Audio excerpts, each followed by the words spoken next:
Edward's Day Out, written by Reverend Wilbert Audrey and narrated by Frankie Taylor.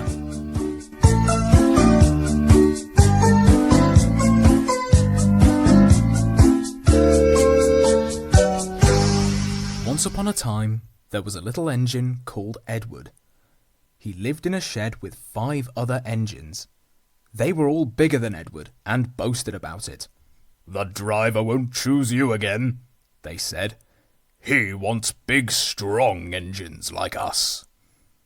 Edward had not been out for a long time. He began to feel sad.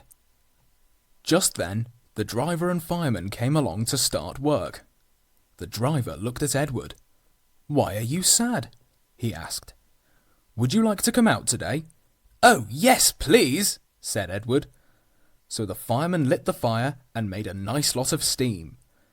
Then the driver pulled the lever and Edward puffed away. "Peep, peep," he whistled. "Look at me now."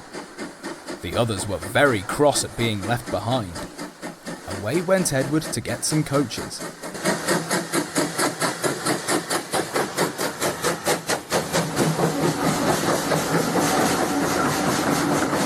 "Be careful, Edward," said the coaches. "Don't bump and bang us like the other engines do." So Edward came up to the coaches very, very gently, and the shunter fastened the coupling. "Thank you, Edward," said the coaches. "That was kind. We are glad you are taking us today." Then they went to the station where the people were waiting. "Peep, peep," whistled Edward. "Get in quickly, please." So the people got in quickly, and Edward waited happily for the guard to blow his whistle and wave his green flag. He waited and waited. There was no whistle, no green flag.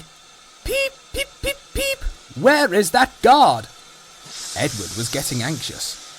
The driver and fireman asked the station master, "Have you seen the guard?" "No," he said. They asked the porter, "Have you seen the guard?" "Yes, last night," said the porter. Edward began to get cross. "Are we ever going to start?" he said. Just then, a little boy shouted, "Here he comes!" And there the guard was, running down the hill with his flags in one hand and a sandwich in the other. He ran onto the platform, blew his whistle, and jumped into his van.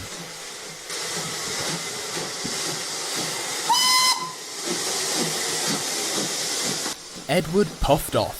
He did have a happy day. All the children ran to wave as he went past, and he met old friends at all the stations. He worked so hard that the driver promised to take him out again the next day.